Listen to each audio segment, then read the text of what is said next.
Allô la famille, j'espère que vous allez bien et si tu ne vas pas bien, ça va bien aller par la grâce de Dieu. Alors aujourd'hui dans cette nouvelle vidéo, j'aimerais te parler du permis d'études, tout sur le permis d'études, quels sont les documents dont tu as besoin pour faire ta demande, comment présenter ta demande, etc., etc. Alors si tu veux étudier au Canada, et puis, alors, cette vidéo, elle est faite pour toi, hein. Si tu veux étudier au Canada, reste jusqu'à la fin, regarde toute la procédure et lance-toi. Alors, moi, c'est Jessica, je suis de double nationalité Burkina Faso et canadienne Canada. Et sur cette chaîne, je te partage mon expertise, mon expérience et mes connaissances parce que comme toi, j'ai eu aussi à passer au travers du processus d'immigration. Je te partage tout pour que toi aussi tu puisses réussir ton immigration au Canada. Alors, si ça c'est un contenu qui te parle, abonne-toi à ma chaîne et like pour m'encourager. N'hésite pas à écrire un commentaire si tu as des questions et je vais te répondre avec plaisir. Alors, tu veux venir étudier au Canada, c'est quoi que tu as besoin? Voilà. Si tu veux venir étudier au Canada, les documents dont tu as besoin, c'est d'une preuve d'acceptation. Ça commence par une preuve d'acceptation. Alors, la preuve d'acceptation, c'est quoi? En fait, lorsque tu veux venir étudier au Canada, tu as besoin qu'une université ou un collège t'accepte. Voilà, t'accepte dans le programme que tu veux t'inscrire. Et lorsqu'ils t'acceptent, ils vont te donner une lettre d'acceptation que tu vas joindre à ta demande de permis d'études. Voilà. Et je t'ai montré dans une précédente vidéo c'est quoi la différence entre une université et un collège au Canada. Donc, tu pourras aller checker la vidéo sur la chaîne. C'est très important. Voilà. Maintenant, la preuve d'acceptation, pour l'avoir en fait, c'est tu vas sélectionner une université que tu vas aller étudier. Tu vas choisir ton programme dans lequel tu veux étudier et tu vas faire une demande, voilà, pour intégrer le programme. Maintenant, lorsque tu fais ta demande, généralement, l'université va te dire ce que tu as besoin. Ils vont généralement te demander des relevés de notes et ton diplôme du baccalauréat, etc. Et puis, tu vas payer des frais. Souvent, ça tourne autour de 100 $, 150 $ pour le traitement de ta demande. Et là, lorsqu'ils t'accèdent dans le programme, c'est en ce moment que tu reçois la lettre pour dire que félicitations, ils t'acceptent dans le cours que tu veux suivre, dans le programme que tu veux suivre. Et ils t'envoient maintenant la lettre pour que tu puisses joindre à ta demande d'immigration. Voilà, ça c'était pour la preuve d'acceptation. Ne t'inquiète pas, je vais te mettre tous les liens en bas de description. Donc, lorsque tu vas cliquer sur le lien, tu vas directement atterrir sur ces pages-là. Et puis aussi, je vais te montrer, je vais te donner des liens où trouver des universités et des collèges canadiens pour pouvoir aller et faire tes demandes, voilà, d'inscription pour y étudier. Maintenant, il faudrait que tu prouves une preuve d'identité. Voilà, une preuve d'identité. Voilà. Tu sais, c'est quoi? C'est concernant ton identité. Voilà, ça va être avec ton passeport, voilà, et toutes ces choses-là, etc. Maintenant, preuve de ressources financières. Voilà, c'est quoi tes ressources? Tu dis que tu veux venir étudier l'immigration, veut que tu prouves que tu as les ressources pour payer l'université, que tu as les ressources pour vivre au Canada durant tes études. Donc, je veux te montrer dans peu de temps combien tu as besoin de démontrer à l'immigration que tu as pour venir étudier au Canada pour qu'ils acceptent ta demande. Alors, on te dit, tu pourras aussi avoir besoin de lettre d'explication. La lettre d'explication, ça sera à toi de faire une lettre pour expliquer, voilà, tu veux venir étudier, pourquoi tu veux venir étudier, voilà, c'est quoi ton intérêt, etc. Maintenant, le certificat d'acceptation du Québec qu'on appelle la CAC, ça c'est si tu veux aller étudier au Québec. Voilà, si tu veux aller étudier au Québec, il faut que la province du Québec même t'accepte. Et lorsqu'il t'accepte, il te donne un certificat d'acceptation du Québec qu'on appelle la CAC. Là, c'est si c'est un mineur. Si c'est un mineur, voilà, celui qui a la charge de l'enfant, le gardien de la personne mineure va remplir ce document-là. Et maintenant, d'autres documents, dépendamment de si l'immigration te le demande ou pas. Voilà. Maintenant, la preuve d'acceptation, bien sûr, tu vas joindre l'original de la lettre ou une copie électronique. Voilà. Si vous êtes un membre de la famille d'une personne dont la demande de permis d'études ou permis de travail a été approuvée par écrit avant votre arrivée au Canada, vous n'avez pas besoin d'une lettre d'acceptation. Aussi, généralement, lorsque tu demandes ta demande de permis d'études, en fait, l'immigration va te faire envoyer, ils vont te donner en même temps, en fait, un visa visiteur pour te permettre de voyager, en fait.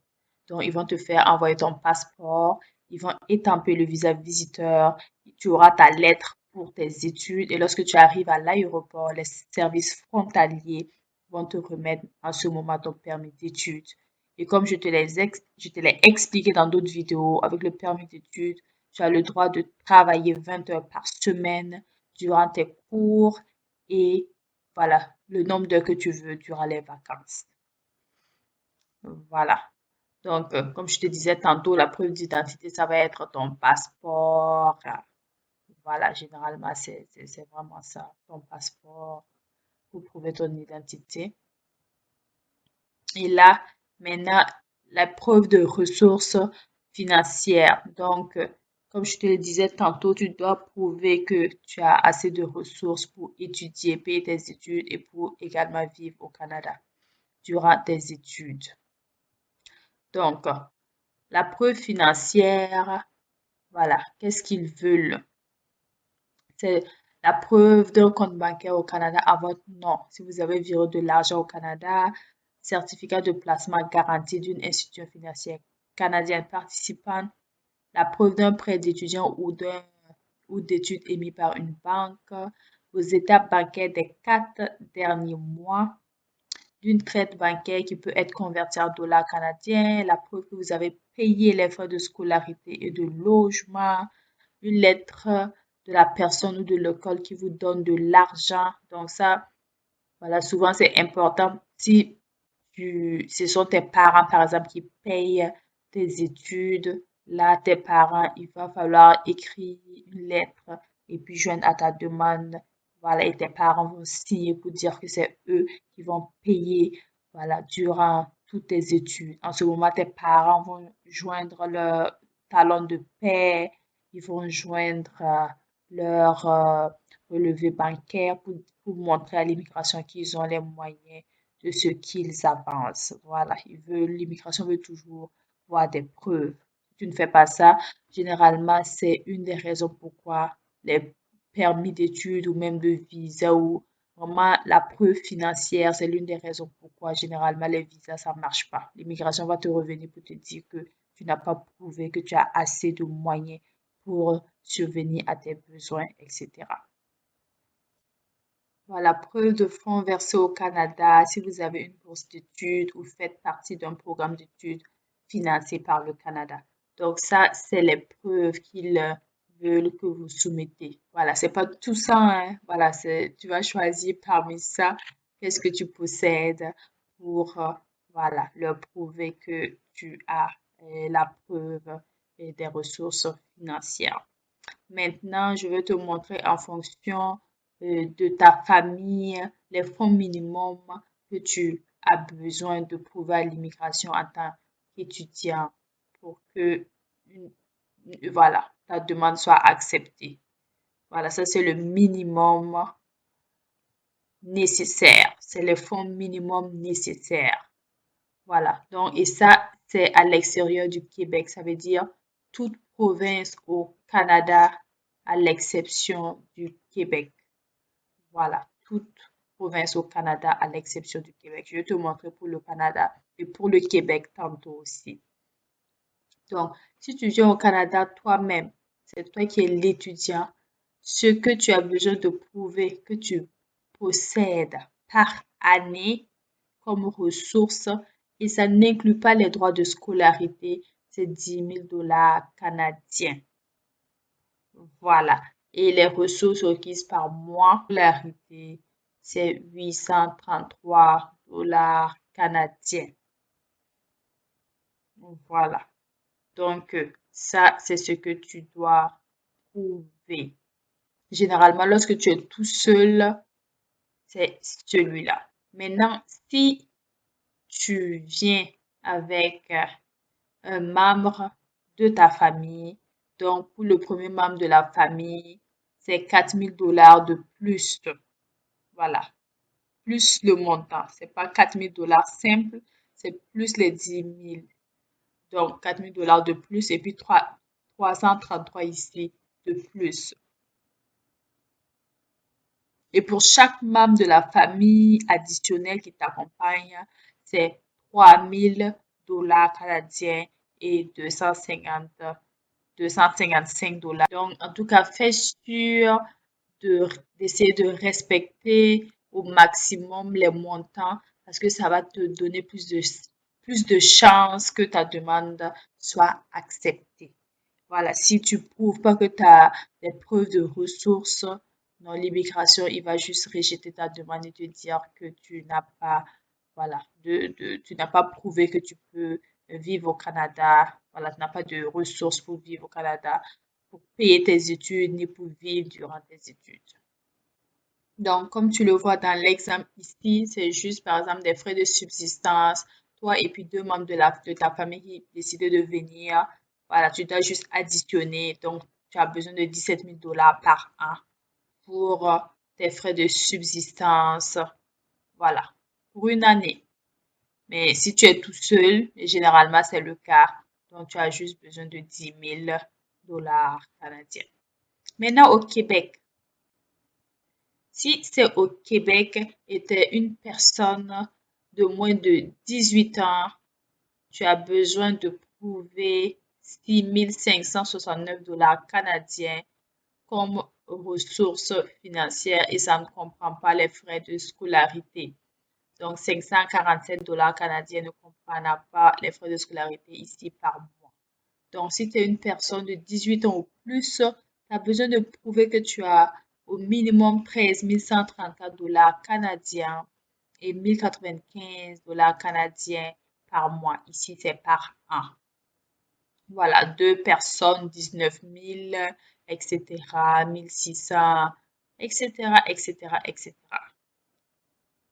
Maintenant, comme je te disais, la lettre explicative, en fait, c'est tu vas dire pourquoi tu veux venir étudier au Canada et puis tu vas dire que tu comprends c'est quoi tes responsabilités en tant qu'étudiant.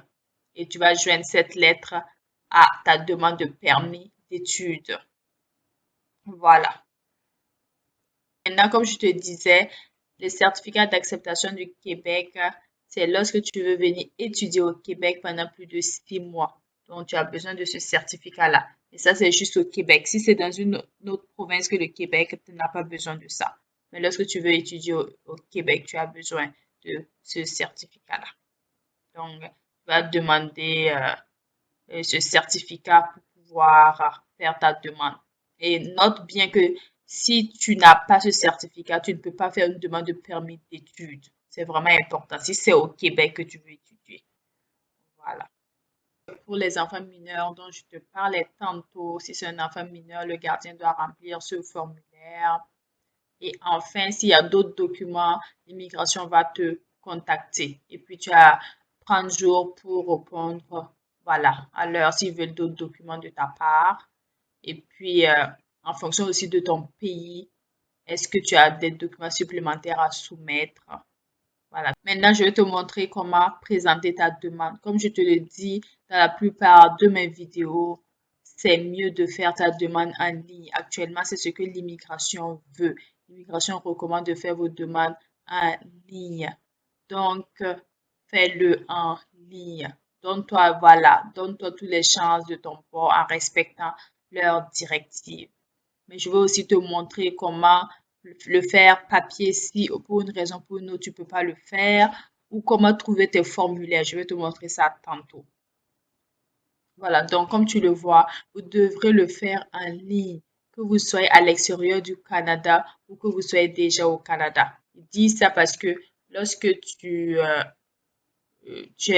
peux venir au Canada, par exemple, avec un visa visiteur, et puis voilà, tu décides d'aller étudier. Tu décides de faire une demande de permis d'études, retourner aux études, par exemple, ou même tu travailles et tu décides de retourner aux études, tu as un permis de travail, seulement tu dois faire une demande de permis d'études pour retourner aux études.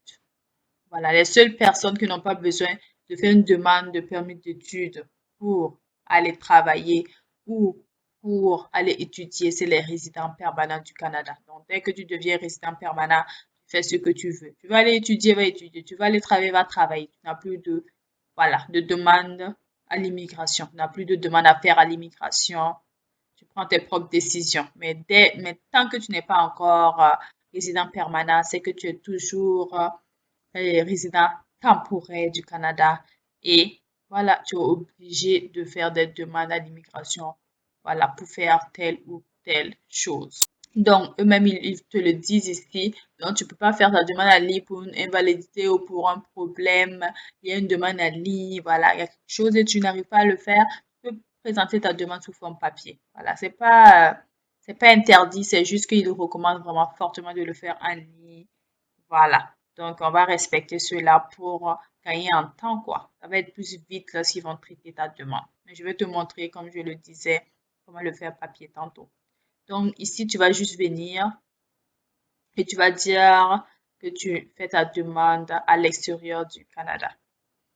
Donc, ici, tu vas juste venir, tu vas dire que tu fais ta demande en ligne.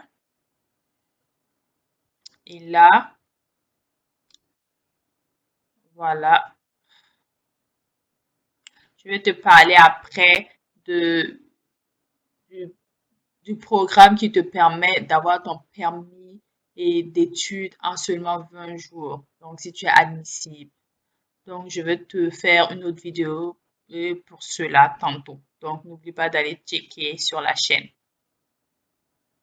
Donc, tu vas descendre tout en bas. Donc, bien sûr, lorsque tu fais ta demande, tu vas devoir faire tes données biométriques si c'est ta première fois que tu soumets une demande de visa à l'immigration. Tu vas faire une demande et soumettre tes données biométriques. Tu vas faire des examens médicaux. Tu vas soumettre ton certificat de police ou casier judiciaire pour prouver que tu n'as pas d'infraction. Voilà, tu es en règle avec la loi. Donc, tu vas juste venir ici. Tu vas mettre créer un compte ou ouvrir une session. Tu vas venir là. Tu vas dire ouvrir une session avec la clé GC. Voilà. Et si tu avais déjà créé un compte, parce que je te l'ai montré comment le faire dans d'autres vidéos, et puis que tu veux rentrer dans ton compte, tu sais que c'est ici, se connecter. Tu vas juste mettre ton nom d'utilisateur et ton mot de passe et tu vas te connecter. Mais si c'est ta première fois, tu vas juste venir ici et tu vas écrire, tu vas juste taper s'enregistrer. Tu viens là, voilà. Tu vas lire bien sûr et tu vas accepter. Si tu acceptes, si tu n'acceptes pas, refuser, tu ne pourras pas le faire. Et maintenant, créez votre nom d'utilisateur. Donc, tu vas créer ton nom d'utilisateur. Tu vas continuer parce que je n'ai pas, j'ai rien mis. Donc, c'est pour ça qu'il m'empêche de continuer. Donc, toi, tu vas créer, tu vas continuer. Tu vas créer ton mot de passe, continuer et tu vas juste choisir tes questions de sécurité. Voilà, que tu vas te rappeler, bien sûr. Et ton compte sera créé. Et dès que ton compte est créé, tu vas cliquer sur permis d'études et tu vas juste entamer ton processus pour faire ta demande de permis d'études. Maintenant, ce que tu auras à faire, c'est de joindre les documents.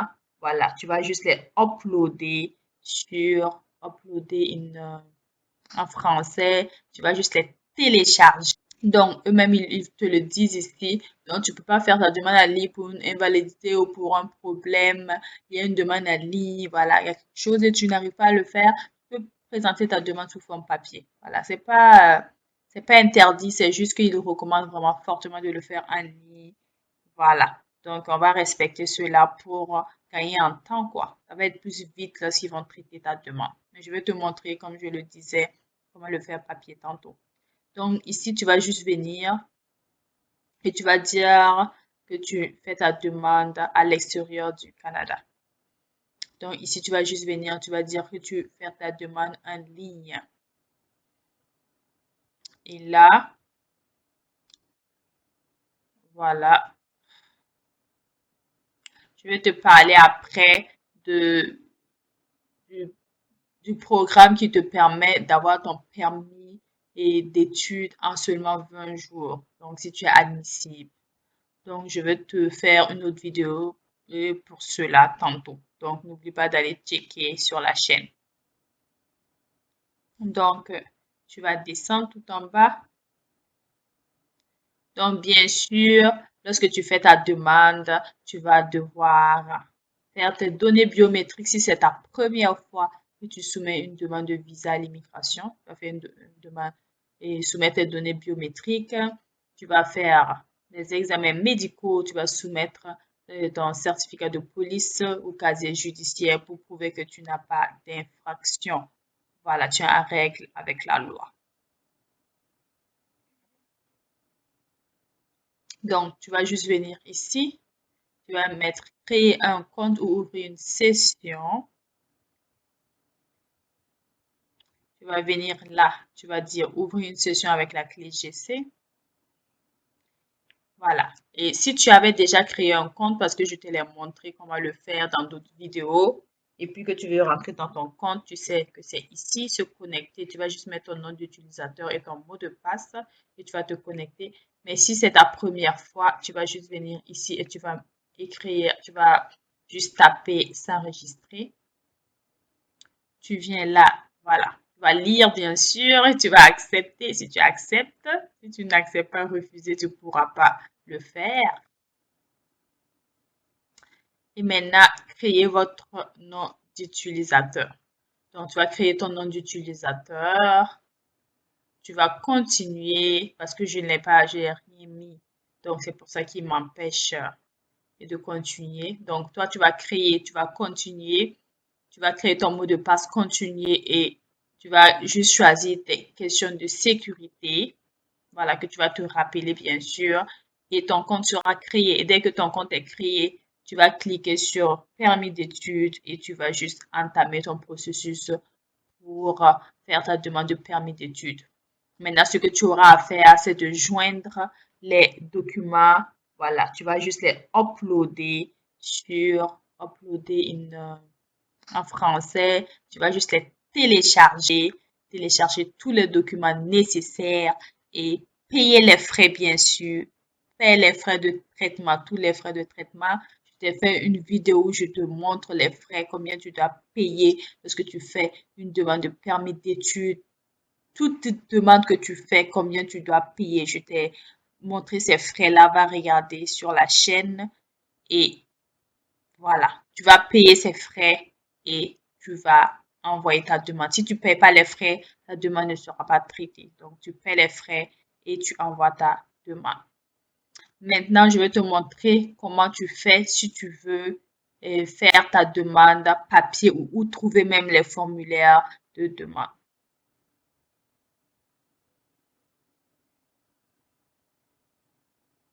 Voilà, si tu veux faire ta demande sous forme de papier, c'est juste ici. Tu vas venir là. Tu vas choisir ton pays. Comme je te l'ai dit en début de vidéo, c'est Burkina Faso, mon pays dont je le choisis. Pour te montrer l'exemple, toi, tu vas choisir ton pays à toi. Donc, voici la trousse de demande que tu vas remplir pour ta demande de permis d'études. Bien sûr, la liste de contrôle. Donc, ça, c'est juste la liste de tous les documents que tu dois cocher. Pour dire que tu as tout rempli. Maintenant, directive des bureaux de visa pour ton permis d'études, demande d'études présentée à l'extérieur du Canada, tu vas remplir tout ça, les renseignements de la famille, tu vas remplir. Déclaration d'union de fait, si tu n'es pas en union de fait, c'est pas la peine de remplir. En union de fait, justement, c'est ceux qui sont ensemble et qui ne sont pas mariés. Si vous êtes, voilà, tu vis avec un homme ou une femme et vous n'êtes pas marié, voilà, tu dois remplir cela. Déclaration du gardien, ça c'est pour les mineurs. Voilà, spécification pour la photo. La photo, tu dois prendre une photo de visa pour permis d'études. Mais lorsque c'est la première fois que tu fais déjà la biométrie, tu n'as plus besoin de joindre d'autres photos supplémentaires parce que la biométrie vient avec la prise de photos. Et recours au service d'un représentant si tu fais affaire avec un représentant. Mais généralement, je suppose que non parce que tu suis mes vidéos, tu peux le faire tout seul en suivant les étapes. Donc, tu vas le faire tout seul, donc tu n'as pas besoin de remplir cela. Donc, c'est tout dont tu as besoin. Bien sûr, tu vas payer les frais applicables. Voilà, pour payer les frais de traitement. Comme je te l'ai dit la dernière fois, je t'ai fait une vidéo updatée parce qu'à partir du 30 avril, les frais ont changé. Les frais ont changé. Ils ont plutôt augmenté. Voilà, dépendamment de ce quelle demande tu fais. Donc, je t'ai fait une vidéo pour voilà, te mettre à jour des frais et à jour de l'immigration. Je t'ai fait une vidéo où je te montre les frais augmentés à jour de l'immigration. Donc, ici, on va dire, je vais prendre encore mon pays comme exemple, le Burkina Faso. Toi, tu vas cliquer sur ton pays. Ici, toi, tu vas prendre résidence temporaire et tu vas choisir, tu vas dire que tu veux payer pour un permis d'études. Donc, tu vas cliquer. Et ici, on te dit payer les frais relatifs au permis d'études Burkina Faso. Les frais sont de 150 dollars canadiens, 1000 francs CFA. Donc, voilà, ils te disent en même temps ici que les citoyens de ce pays doivent fournir leurs données biométriques. Donc, les biométries, tu vois déjà le prix à personne, c'est 85 dollars, soit 40 000 francs. Et tes frais, tu dois vraiment payer tous tes frais, sinon ils vont pas traiter ta demande. Voilà, paye tous les frais, tout le frais au total. Voilà, c'est mieux. Ne paye pas une partie, tu te dis tu vas payer l'autre partie. Non, paye tous les frais, voilà, pour qu'il traite ta demande. Et lorsque la demande est commencée à traiter, il ne rembourse plus. Voilà, il ne rembourse plus. Et lorsque tu vois que si tu fais ta demande tout seul, tu économises. C'est pas des millions que tu vas payer à une personne. Voilà, tu vas le faire toi-même et ça va marcher. Donne-toi juste les moyens et mets tout à ta disposition. Tu vois, ici tu vas payer 40 000 et ici tu vas payer 66 000. Donc, 106 000 que tu vas payer pour ta demande. Donc, tu vois que c'est pas mal. Lorsque tu fais ta demande en ligne, il faudrait que tu payes aussi les frais en ligne. Il n'accepte pas d'autres modes de paiement. Donc, va à la banque et demande une carte de crédit, crédite ta carte. Mais donne-le l'argent et qu'il mette dans la carte que tu pourras utiliser directement sur le site en ligne que tu vas payer. Voilà. Donc, si tu le fais en ligne, tu es obligé de le payer en ligne. Si tu euh, le fais soit papier ou bien, voilà, etc. En ce moment, tu peux le payer, par exemple, dans un centre de réception des demandes de visa. Voilà, etc. Où tu es, si tu as un centre de réception des demandes de visa, va là-bas. Ils vont, lorsque tu auras même fini de compléter ta demande, ils vont même voir si tu as tous les documents. Ils vont vérifier ça pour toi et puis ils vont te dire s'il y a quelque chose qui manque et tu vas payer les frais avec eux et là tu vas envoyer ta demande. Ça, c'est lorsque tu fais ta demande papier. Si tu le fais en ligne, voilà. Après avoir créé ton compte, tu réponds à toutes les questions, upload, disons en français, télécharge tous les documents et puis paye en ligne et ils vont traiter ta demande. C'était tout pour la vidéo d'aujourd'hui. Voilà, on se dit à très bientôt dans une autre vidéo. Lance-toi et ça va marcher. Lance-toi juste. Voilà, si t'es pas encore abonné, abonne-toi à la chaîne, like pour m'encourager. On se dit à très bientôt dans une prochaine vidéo.